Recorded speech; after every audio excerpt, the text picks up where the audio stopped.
Waldo Wolf, bienvenido. Muchísimas gracias por darme este espacio. Gracias a vos por invitarme, un placer. Bueno, vamos a hacer una presentación formal, como hago siempre. Waldo Wolf es diputado nacional por Juntos por el Cambio, e integra las siguientes comisiones: Seguridad Interior, Relaciones Exteriores y Culto, Prevención de Adicciones y Narcotráfico, Informática y Comunicaciones, Deporte y la Comisión Bicameral que fiscaliza los organismos de comunicación. Además, es licenciado en Administración de Empresas con una maestría en Negocios Internacionales que debe la tesis. Martillero público, es el presidente de la Comisión de Libertad de Expresión y tiene un canal de YouTube que se llama Reunidos, donde hace entrevistas. ¿Te presenté bien? Sí, sí, muy bien, gracias. El canal no es mío solo, yo lo dirijo junto con otros diputados. Ok, perfecto. Gracias por la aclaración. Bueno, ¿hay peligro para la libertad de expresión en la Argentina, según tu opinión? Hay falta de libertad. Sí, la libertad de expresión no es un número entero, no es que un día se pierde. Se empieza a perder de a poco.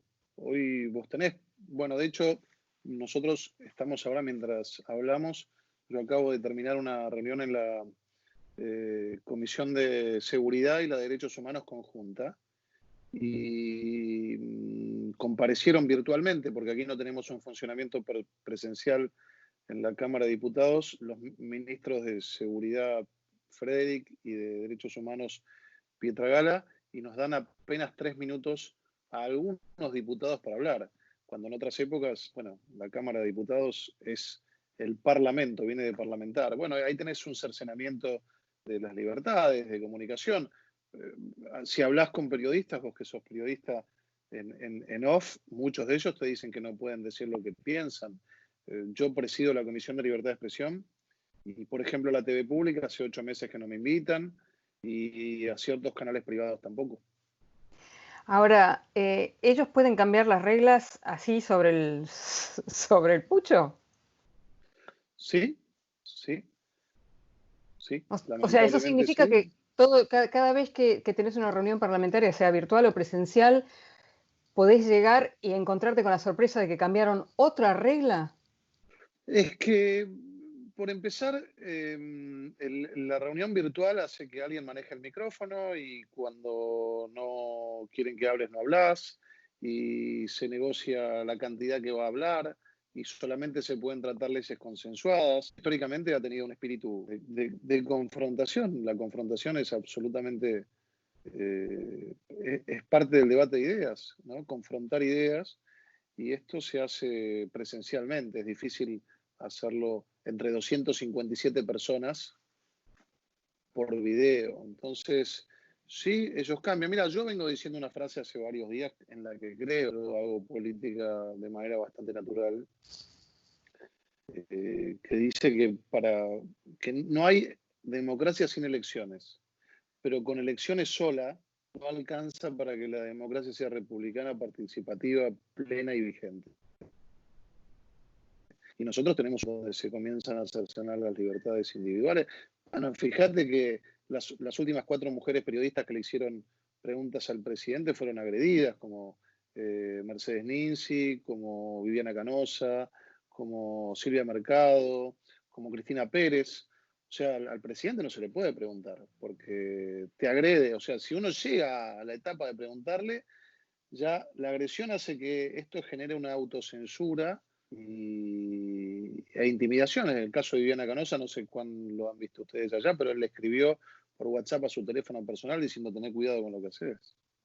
Sí, sí, sí, yo me cuidaría, dijo algo así. No digas, no hagas algo de lo que te puedas Que arrepentir. te O puedas sea, arrepentir, exactamente. sí, sí, algo así.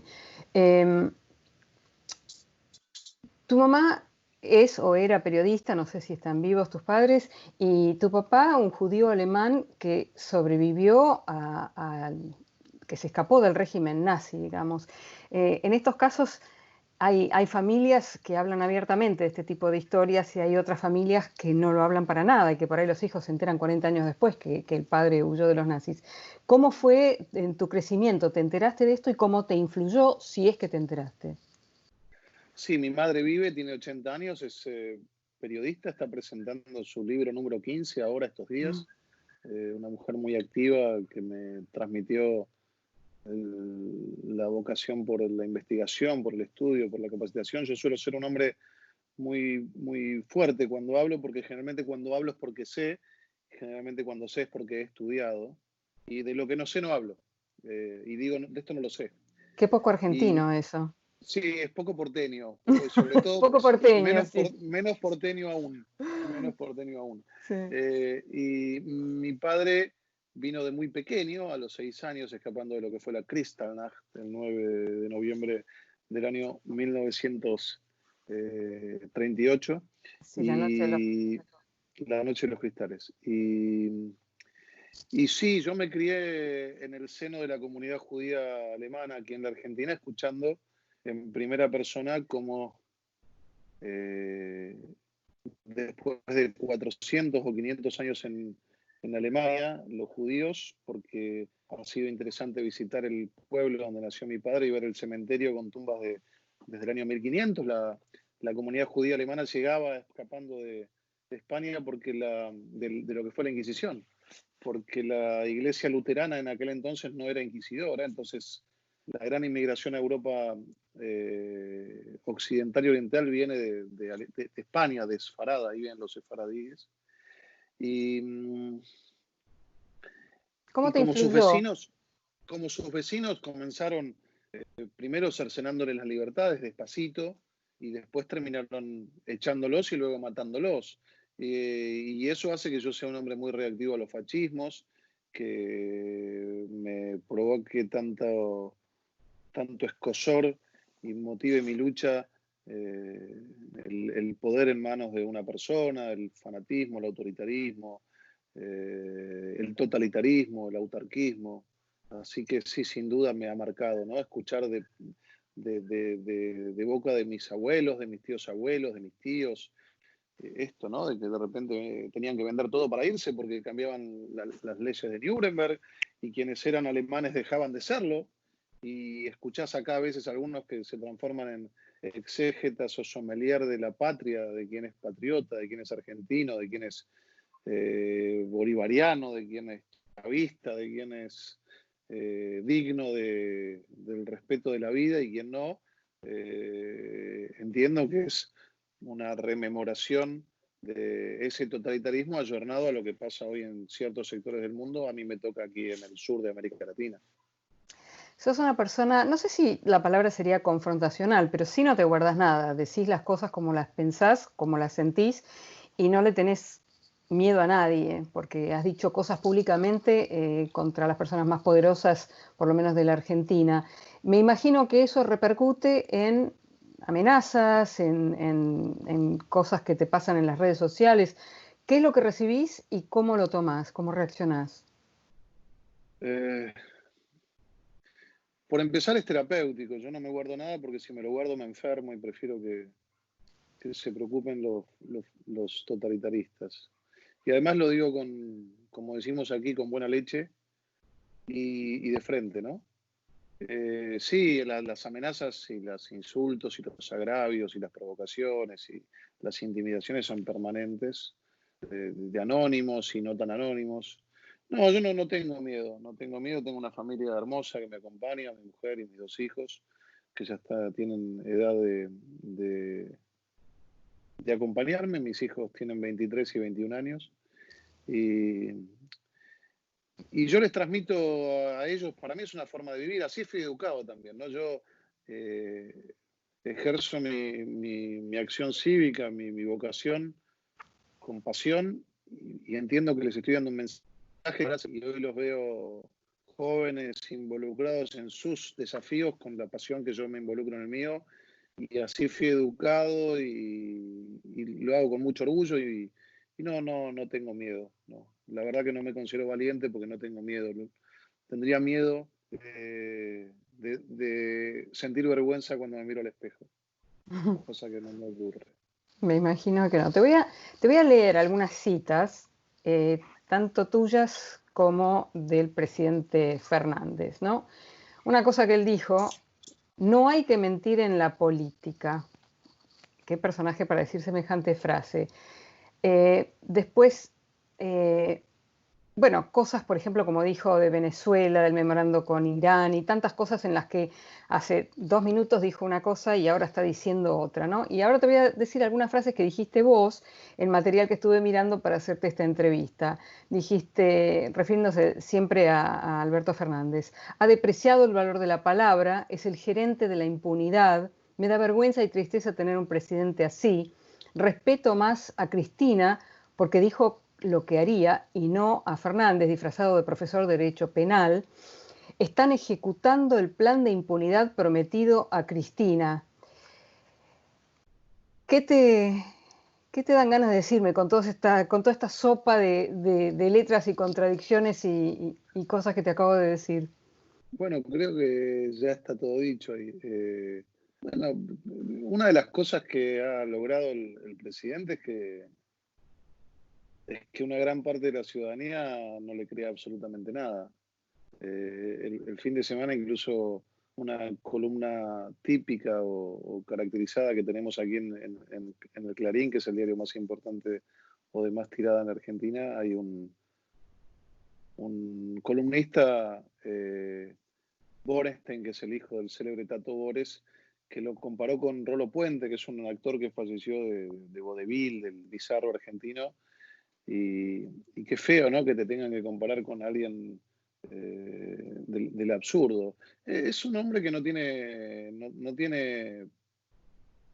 moral, le da todo lo mismo. Y eso es peligroso. Le da lo mismo decir que en la Argentina eh, hay libertad de inversión y al otro día expropiarte una empresa privada.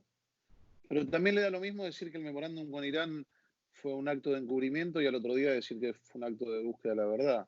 Entonces, ejerce la misma matriz comunicacional para la seguridad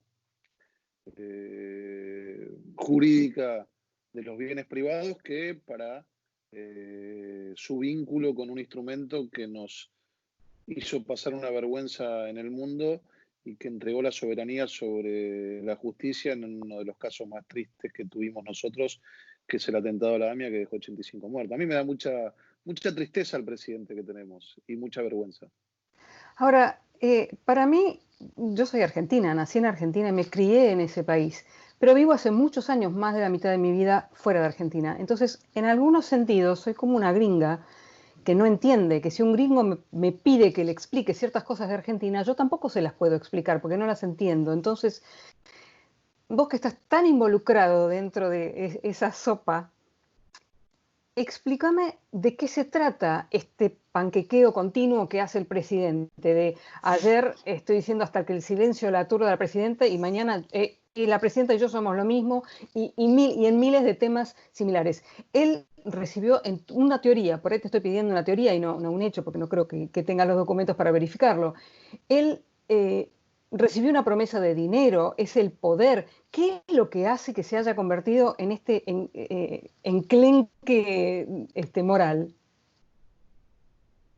Bueno, es buena tu pregunta, yo no lo sé, pero creo que esto es un gran acierto de Cristina Fernández de Kirchner, que necesitaba un hombre con una laxitud ética y moral de las características de las cuales Alberto Fernández tiene para poder eh, intentar cambiarle la realidad comunicacional a la gente, hoy que estamos en la famosa época de la posverdad.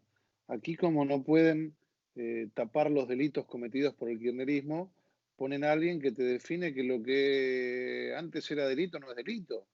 Ponen a un presidente de la nación que te decía que el memorándum familiar era un delito y ahora te dice que no, y nadie le pregunta. No estoy enojado, pero como confronto con cierto periodismo que para mí no honra su condición de periodista, le digo, pero los que han tenido la posibilidad de ponerle un micrófono, ¿no se les ocurrió preguntar?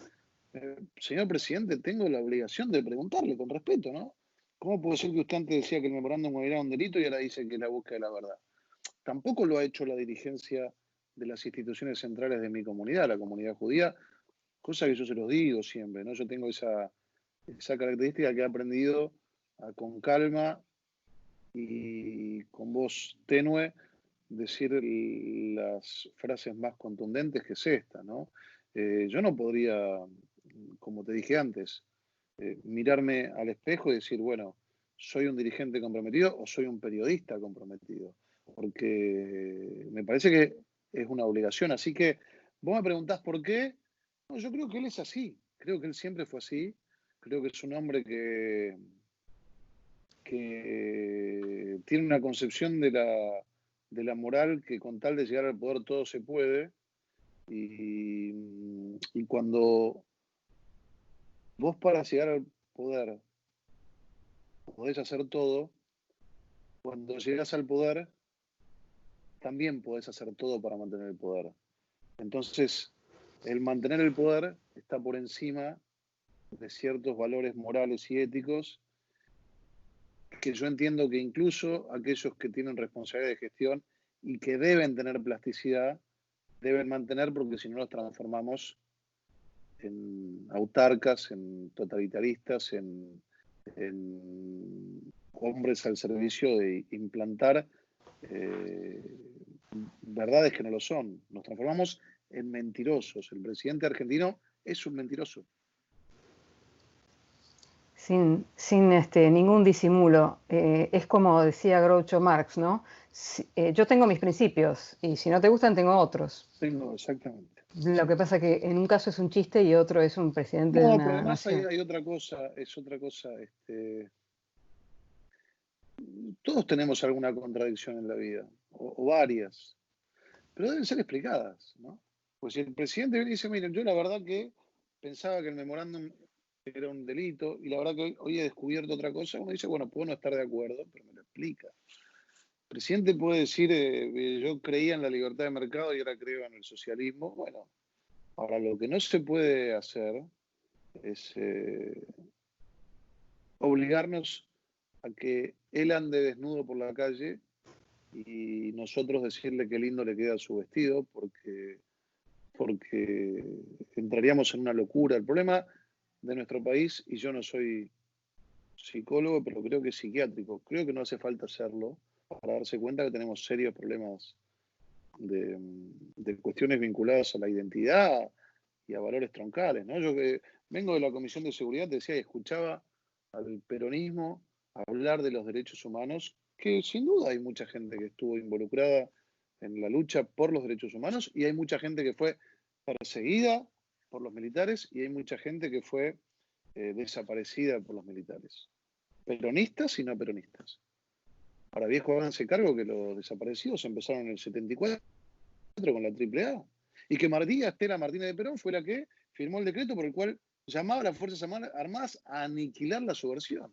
Entonces, uno se tiene que hacer cargo de todo, de lo bueno y de lo malo, porque si no, cada vez que llegan al poder, intentan reescribir la historia tapando lo malo que han hecho con esta visión tan maniqueísta. Nosotros somos el bien, los demás son el mal. Y no es así. Todos los espacios tienen bien y mal. Y un país se supera cuando un mismo espacio asume lo que está mal y reivindica lo que está bien. Sí, da la sensación de que ellos nunca se hacen responsables de nada de lo malo, ¿no? Durante décadas y décadas y décadas han sido gobierno, han aumentado la cantidad de pobres, pero los pobres no son culpa de ellos. Han aumentado el déficit, pero eso no es culpa de ellos. O sea, siempre atribuyen a otros las faltas propias, pero bueno, eso no lo vamos a terminar arreglando. También una cosa que dijiste, yo trabajé en el canal estatal cuando vivía en Argentina, bajo el gobierno de la Rúa. Dijiste que el canal estatal, que debería ser del Estado, no del gobierno, y parece también que los peronistas confunden Estado con gobierno y con es mío, es un órgano de propaganda, dijiste. Y recién me comentaste que, bueno, que no te invitan nunca, ¿no?, a ese canal.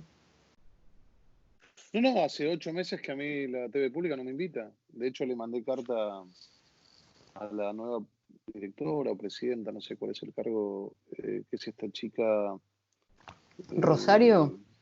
Rosario Lufrano, ni me contestó. De hecho, ella, vos fijate, la TV, increíble, la TV pública, no me acuerdo qué día es el aniversario, creo que es en abril, el aniversario del golpe del 43, en el cual Perón era secretario de Trabajo y después fue vicepresidente.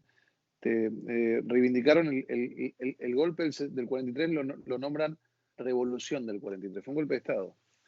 Y entonces en ese momento yo me calenté políticamente y le mandé una carta diciéndole que era una vergüenza, porque para mí el golpe del 55 fue un golpe y el golpe del 43 también fue un golpe. Ellos tienen un problema conmigo porque trato de ser un hombre ecuánime, no tengo nada, estoy en contra de la subversión y en contra del terrorismo de Estado, las dos cosas. Creo que el terrorismo de Estado tiene la responsabilidad que tiene el terrorismo cuando se ejerce el Estado. No creo en la teoría de los demonios del Estado. Las responsabilidades son mucho más grandes.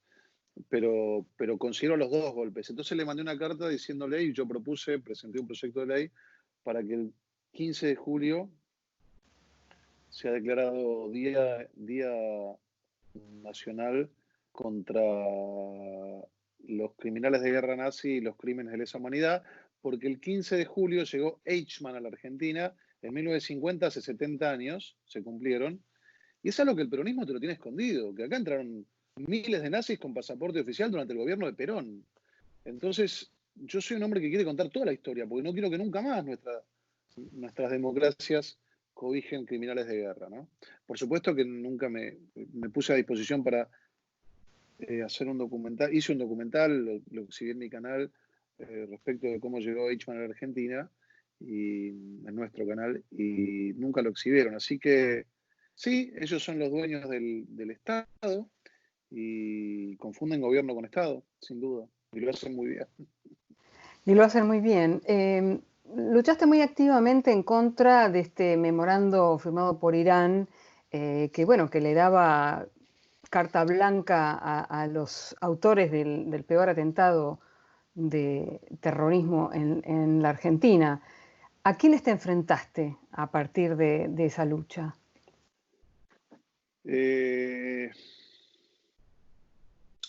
Primero al kirchnerismo. El kirchnerismo que hoy,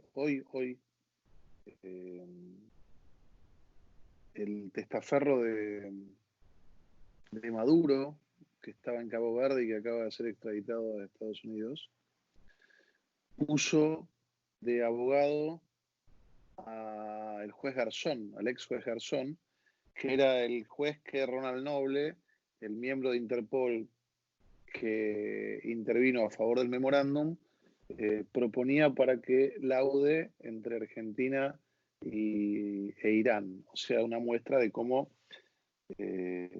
Baltasar Garzón está inmiscuido en la defensa de estos O sea, espacios proiraníes. se me cayó un ídolo. No, hace rato que se le tiene que caer Baltasar Garzón porque ya hace rato está trabajando con ella. Es un tema económico. Me enfrenté con los cobardes, me enfrenté con los farsantes, me enfrenté con los pusilánimes. Pusilánime, buena palabra. En el 2018 publicaste un libro que se llama Asesinaron al fiscal Nisman, yo fui testigo. Nuevamente, desde mi punto de vista de la gringa esta que viene de afuera, a mí me parece no tu libro, que lamentablemente no pude leerlo, sino la historia del asesinato de Nisman, y le digo asesinato sin ninguna duda, me parece como una novela negra escrita por un principiante. Me parece increíble que el final de esa novela sea, no hay nadie condenado, no hay nadie acusado, no hay nadie preso, no hay nadie... o sea, no lo puedo entender. El cerebro se me sigue moviendo en el cráneo diciendo, o sea, ¿cómo es posible que algo así pase? Bueno, sin ir más lejos, la AMIA, ¿no? 26 años de impunidad. Entonces, ¿cómo es posible que estas cosas sucedan en la Argentina? ¿Cómo se salen con la suya? Sería la pregunta. Bueno, porque es un proyecto de Estado, porque la impunidad es un proyecto de Estado. No solo la AMIA, la embajada en el 92, la AMIA en el 94, el memorándum en el 2013 y el asesinato de Nisman en el 2015. Yo siempre lo digo, lo repito hasta el cansancio como un mantra, ¿no? El responsable político del atentado a la embajada de la AMIA es Menem.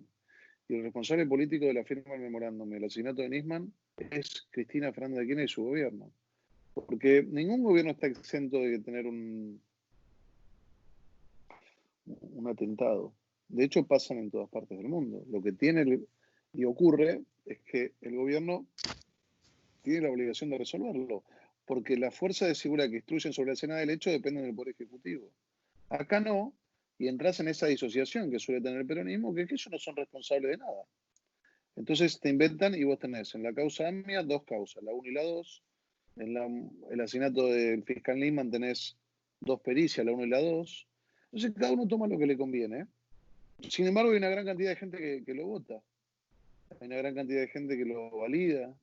Hay una gran cantidad de gente que esto no le molesta. Y ves, por ejemplo, yo me siento orgulloso de haber pertenecido a un gobierno que del año 2015 a 2019 no tuvo atentados. Declaró a Hezbollah grupo terrorista y se alineó con el mundo occidental, democrático, civilizado, republicano.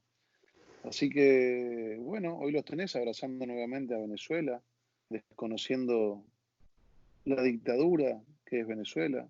Otro panqueque de Alberto Fernández.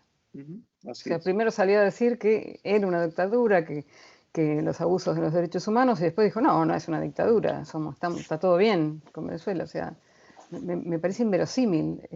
Es una postura increíble. Además, el rédito político que ellos obtienen por la postura que tienen, a mí me da la sensación desde que siempre a corto plazo. Sí, sí, es que el populismo es cortoplacista. Vos fijate la renegociación de la deuda, ¿no? Te dicen que la han renegociado y la han pateado para el 2023-2028. Es cortoplacista, es mirar el mañana y pasarle, como decimos acá, el quilombo al que viene, ¿no? Otra cosa que dijo Alberto Fernández, los diputados judicializan la política.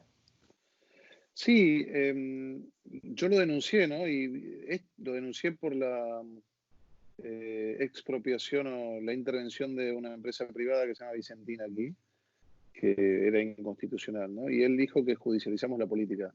Esto viniendo de un profesor de Derecho Penal es gravísimo, porque nosotros tenemos el Congreso cerrado y yo ante un diferendo con un miembro del Poder Ejecutivo voy a la justicia. A mí me parece que es reivindicar el concepto de civilidad. ¿Qué quiere que haga? Que le vaya a pegar una trompada, que asalte su casa. Me presento ante un juez para que diga si él tiene razón o yo. Me parece que yo estoy reivindicando lo que él enseña en la facultad, que es Creo que es dos tu función. personas en un mundo civilizado tienen un problema, tengo un problema con un vecino de medianera, de mi auto, de lo que sea, lo que hago es, bueno, pleitear judicialmente, no me agarro a las trompadas pues soy un hombre de las instituciones. Y él, en vez de decir, qué bueno que se apegan a la institucionalidad, denosta al que utiliza las instituciones para dirimir diferendos de manera civilizada. Bueno, eso es Alberto Fernández, ¿no? Incoherente. Que sos muy fino para calificarlo. Eh, Dicen los que saben que la función de Alberto Fernández es indultar de todas las cargas y casos que tiene pendientes Cristina, pero como no puede indultarla, entonces están intentando cambiar la Constitución y tener más poder en la Corte Suprema de Justicia. ¿Cuál es tu opinión al respecto? Mi opinión es que si ser morocha, por ejemplo, sería un delito, y vos siendo morocha cometés un delito, la función de Alberto Fernández es lograr que ese color de cabello que vos tenés a partir de ahora se llame rubio. Entonces, entramos en una discusión semántica y loca, ¿no? Cristina Fernández de Kirchner ha cometido un montón de delitos y como no podés esconder los delitos, tenés que modificar la concepción de delito. Entonces decís que le inventaron lawfare, causas y demás. Y la verdad que hay causas discutibles. Ahora, hay dos causas que son absurdamente indiscutibles, que son las causas de sus hoteles. Otesiro y los Sauces ya tenía hoteles en tierras fiscales que se los alquilaba a su propio testaferro. Las causas son Otesur y los Sauces, que son incontrastables. Cristina Fernández de Kirchner, escuchá, en terrenos fiscales que se los auto-otorgó cuando estaban en Santa Cruz, edificaron hoteles. Esos hoteles se los alquilaron a un contratista de la obra pública de la provincia de Santa Cruz, al que le dieron miles de millones de dólares en obra pública, y de esa manera el contratista les devolvía dinero para que blanqueen la coima. Y peor aún, porque el contratista se los alquilaba a la aerolínea de bandera, Aerolíneas Argentinas, y se comprobó que en esos hoteles el blanqueo era 7 veces la cantidad de habitaciones que tenía por día. O sea, había días donde facturaban 7 veces la posibilidad de facturación que tenían esos edificios. Entonces, esos hoteles. Es absurdo, digo, cualquier estudiante de primer año de Derecho probaría que ahí hubo todos los delitos juntos, ¿no? Ahora, Blanqueo de dinero, testaferro, incumplimiento de los deberes de funcionario público, enriquecimiento ilícito, asociación ilícita, todos juntos, ¿no? ahora, Un Waldo, gran la pregunta es, si el delito es tan burdo, es porque ellos nunca pensaban irse, porque, o sea, uno no puede cometer unos delitos. O sea, si yo voy a robar un banco, no voy a ir con mi cara así y decir arriba las manos, voy a tratar de ponerme una máscara, voy a tratar de esconder mi delito para que no me encuentren. Si lo hacían de forma tan burda es porque pensaron que se iban a perpetuar ad eternum y que nunca iban a ser descubiertos, que era parte del mecanismo para siempre. Sí, pero se fueron y ahora volvieron y hay que limpiar todo otra vez. Sí, es así, es así. El matrimonio presidencial, bueno, falleció Néstor Kirchner, hoy tiene 52 millones de dólares en ¿Nada patrimonio. más? Nunca, bueno, en blanco, Ah. una familia que siempre trabajó en la función pública, ¿cómo tenés 52 millones de dólares? Eh, es así. Ellos Tienen se han una enriquecido. capacidad de Bueno, ahorro sorprendente. perdón. El secretario Muñoz, que murió en Estados Unidos, le encontraron 100 propiedades. Hay muchas en la Florida, donde estás vos. El jardinero de ellos tenía un helicóptero. Barreiro.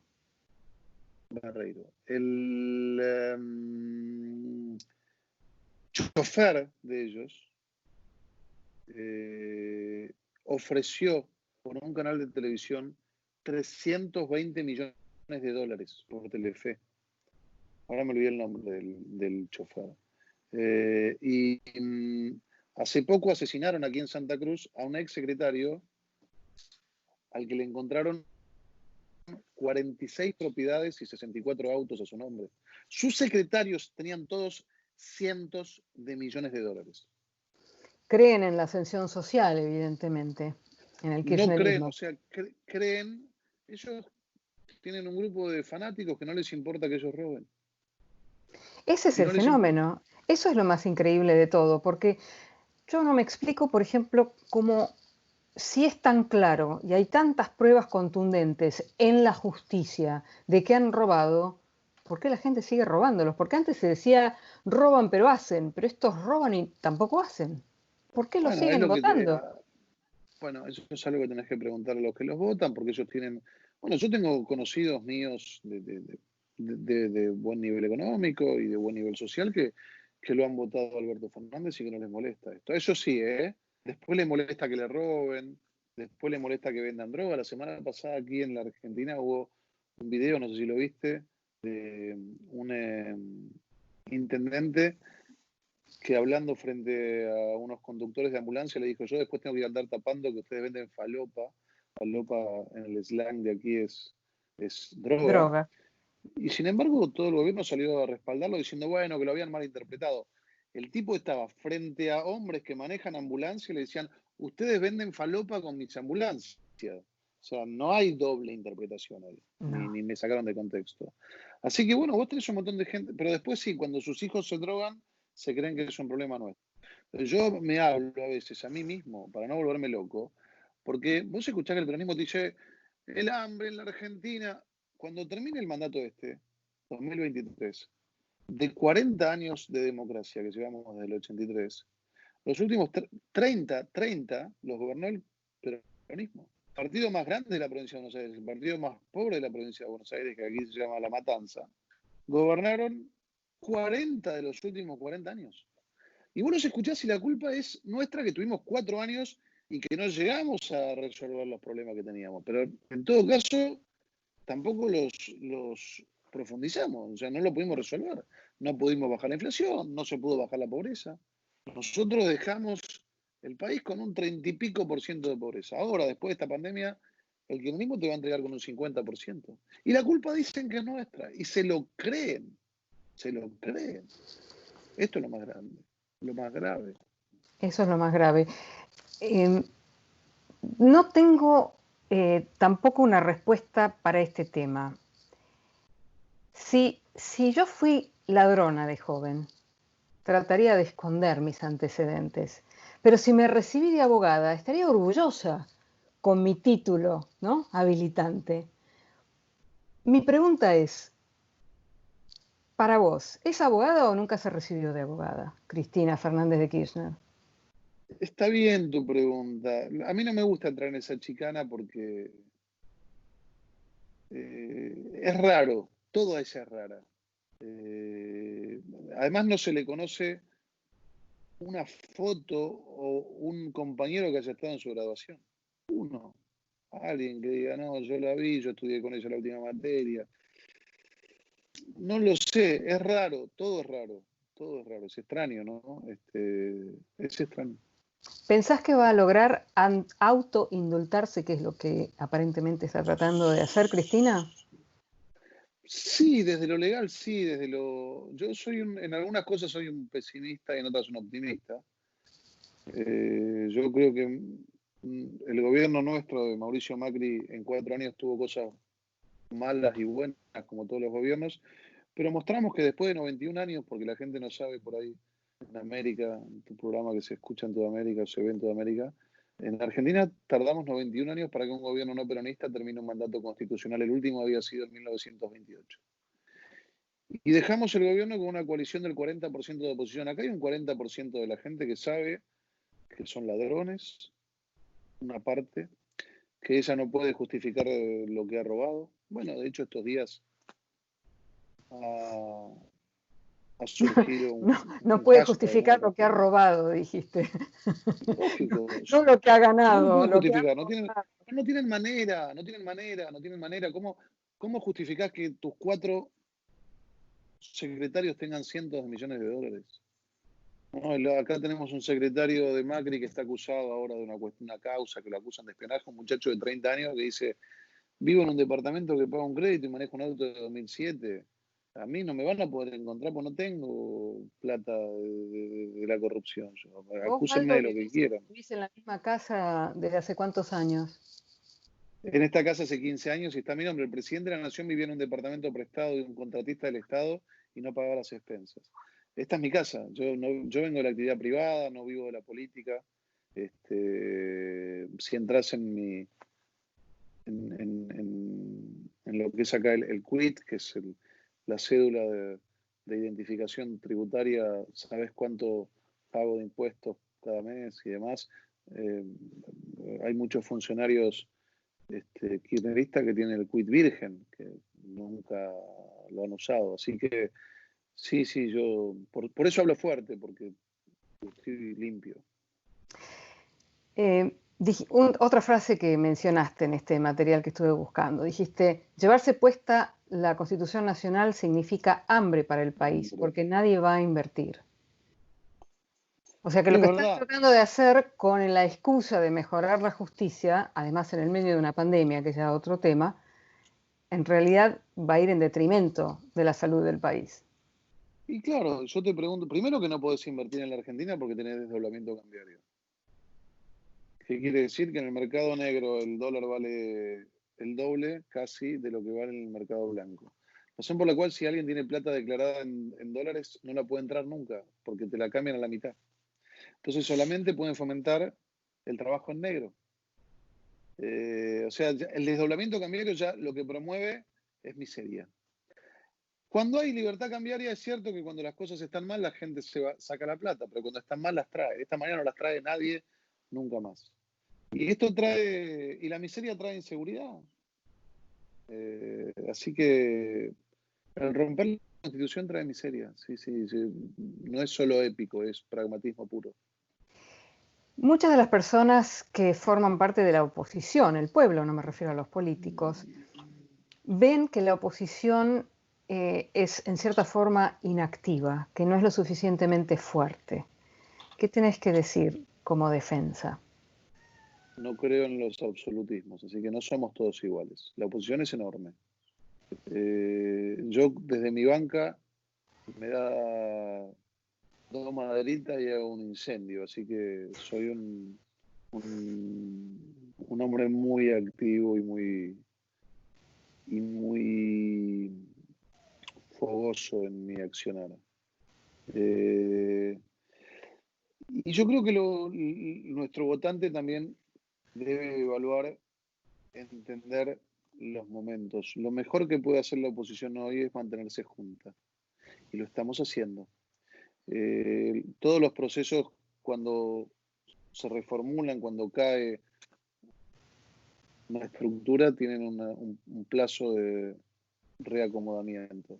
Cuando se separa una pareja, cuando muere un padre de familia, cuando un negocio va mal, nosotros perdimos y hay un reacomodamiento. Razón por la cual que yo creo que el mayor activo es mantenernos todos juntos. Yo trabajo para... Y después pedirles que analicen, porque los que creemos en la libertad, también creemos en el individuo y en la individualidad, y que no somos todos iguales. Así que, y yo lo siento, yo soy un hombre que en este momento de mi carrera política siento mucho reconocimiento de parte de la gran mayoría de nuestro votante, porque sabe, junto a otros actores políticos, que estamos haciendo lo máximo que podemos hacer, ¿no? Luchando contra la fuerza del mal. Están demonizando no solamente al empresariado, sino al campo. ¿Cuál es la meta final? Porque si no tenés ingresos del campo o de los empresarios, no se pagan impuestos, no hay dinero para repartir en los planes sociales. O sea, ¿cuál es la meta final? Todo lo que decíamos antes, ¿no? Que es a corto plazo. Es que siempre el incapaz necesita demonizar al de al lado porque no puede hacerse cargo de su incapacidad. Entonces, yo te he dado números incontrastables. Los tipos te hablan de la pobreza. Han gobernado la provincia de Buenos Aires. Cuando termine este mandato, 32 de los últimos 40 años. 32 de los últimos 40 años gobernaron la provincia de Buenos Aires. El 30% de los municipios de Buenos Aires, 6 millones de personas, han sido gobernados el 100% de los últimos 40 años. Con el gobierno nacional un 80%, con 19 provincias a nivel nacional gobernadas durante el 100% de la democracia por ellos, con mayoría en el Senado de la Nación, donde se eligen los jueces. Y sin embargo ellos te hablan de la pobreza como si fuera producto de otros. Porque no pueden asumir su propia incapacidad, porque yo no tendría ningún inconveniente en sentarme y decir, bueno, pará, somos todos responsables. Podemos discutir quién es más o menos. A mí como clase política, o como empresario, o como contribuyente, también me cabe alguna responsabilidad. Y vemos cuál. Pero vos los escuchás a ellos, y es un problema que tiene el enfermo, que no asume su responsabilidad. Entonces nunca te podés curar. El clientelismo siempre ha sido el padre de la miseria. Pero esto es pragmático. Analizar lo que pasó en Cuba, lo que pasa en Venezuela. lo que ha pasado en todos los países donde se han tratado de implementar ese populismo clientelar. Así que eso es buscar la culpa en otro, porque si la asumís, debes retirarte y ellos no lo van a hacer nunca, ¿no? Y tienen clientelizada una gran parte de la sociedad. Waldo, ¿pensás que van a triunfar en su intento de modificar la Constitución Nacional y de hacer la Corte mucho más poderosa, por supuesto, para para su propio beneficio? No lo sé, espero que no. Yo peleo para no. Mirá, le hemos frenado cosas, ¿no? La expropiación de Vicentino, una empresa privada, se la hemos frenado. Se han expresado ya 2 cámaras en contra de la reforma de la justicia. Han tratado de poner de procuradora al juez Rafecas, un juez que yo denuncié y que a mí me amenazó, que fue el juez que no abrió la causa Nisman. Y no han podido porque no tienen los números en el Senado. Así que yo voy a trabajar fuertemente por que la sociedad tome conciencia el año que viene de que hay que mantener los equilibrios en las cámaras de diputados y de senadores, porque si a ellos les das más de los 2/3 en senadores, terminan de cambiar la Constitución y de chavizar a la Argentina del país. Así que lo van a intentar, sí, sin duda lo van a intentar y pelearemos. Sí, las elecciones, esto es así, ¿no? Un ejercicio de imaginación. Si las elecciones se llevaran a cabo mañana y no hicieran trampa, ¿cómo pensás que les iría? Yo creo que hoy están complicados, sí. Yo creo que están complicados Que hay mucha porque gente decepcionada. sí, sí, hay mucho votante de Alberto que sabe que mintió, porque mintió. Sí, creo que seguramente mejorarían nuestros guarismos y empeorarían los de ellos. ¿Y quién ves como candidato de la oposición? ¿Lo ves a Mauricio Macri? Mira, yo es algo que siempre lo digo y creo en eso realmente, ¿no? Eh, Hay que poner el cuerpo en la política y más en la política argentina. Eh, Hay que ver quién quiere jugar. Sin duda, Horacio ha dicho que quiere jugar eh, y habría que preguntarle a Mauricio si quiere jugar o no. Yo no lo sé, no sé si él lo sabe. Así que yo creo que mucho antes de que la ciudadanía se exprese acerca de a quién apoyaría, es importante preguntarle al que está ahí arriba. María Eugenia también hay que preguntarle si quiere jugar. Hay que preguntarle a Cornejo si quiere jugar, al presidente. Yo respeto mucho al que pone el cuerpo, sobre todo en frente del peronismo, que es complejo, ¿no? Y, y después de eso, eh, que diriman entre ellos y apoyaremos. Yo soy un hombre, un institucionalista. No me gusta, me parece tonto, ¿no? Cuando dicen, vos sos macrista. Yo soy demócrata republicano y cuando fui diputado de la gestión anterior por la provincia de Buenos Aires apoyé a mi gobernador, defendí toda la institucionalidad, pero sobre todo a mi gobernadora María Eugenia Vidal y a mi presidente Mauricio Macri. Y en la gestión que viene, hoy soy oposición y defiendo el equilibrio de poderes y si nos toca en el 23 ir a una campaña, apoyaré a nuestros candidatos a quien decida y termine triunfando en la interna, candidato a gobernador, candidato a jefe de gobierno, candidato a presidente. Pero es algo que primero tienen que decidirlo quién quiere jugar y quién está dispuesto a poner el cuello, ¿no? Más que el pecho, el cuello. Waldo Wolf, muchísimas gracias por haberme dado esta entrevista, siempre con conceptos muy claros y de alguna manera esperanzadores, ¿no? Con el concepto de que por las buenas todo, por las malas nada. Muchísimas gracias. Gracias a vos, te dejo una frase que suelo citar estos días, que es una frase que San Martín le dijo al general Pueyrredón. Dicen que cuando iba a cruzar los Andes para liberar a Chile de los reyes de España, le escribe una carta a Pueyrredón, que era el encargado de la región de Cuyo, y le dice a Purredón que le mande pertrechos, mulas, soldados. Y Purredón le manda y le dice, ¿usted quiere cruzar los Andes con este ejército diezmado para liberarnos de los españoles? Lo que usted me pide es imposible. Y el general San Martín le contesta diciéndole, lo que yo le pido es imposible, pero es imprescindible. Y yo creo que en este momento de la historia, luchar por el sistema democrático republicano en contra del populismo, del totalitarismo, del autarquismo, es imprescindible y por eso estoy luchando. Muchas gracias en nombre de los argentinos. Muchas gracias.